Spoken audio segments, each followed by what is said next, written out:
Қайырлы күн, сіздермен бірге сөз білесіз бейдары.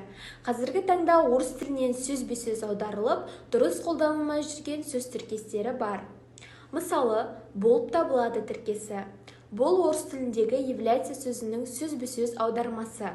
Мәселен, Астана является столицей Казахстана деген сөйлемді Астана Қазақстанның астанасы болып табылады деу қате.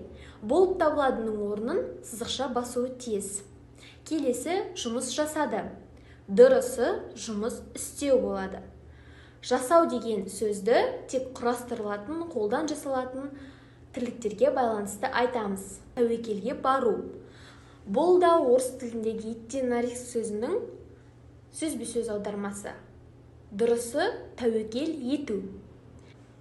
Өз кезегінде тіркесі. Өз кезегінде орыс тіліндегі в свою очередь сөзінің сөзбе-сөз аудармасы. Мәселен, өз кезегінде баяндамасын жасады дегендей кальканы алып тастаған күннің өзінде сөйлемнің мән мағынасы өзгермейді. Орын алды тіркесі.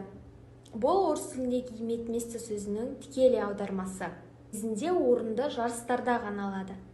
Ал оқиға орын алды, іс-шара орын алды деп айту қате.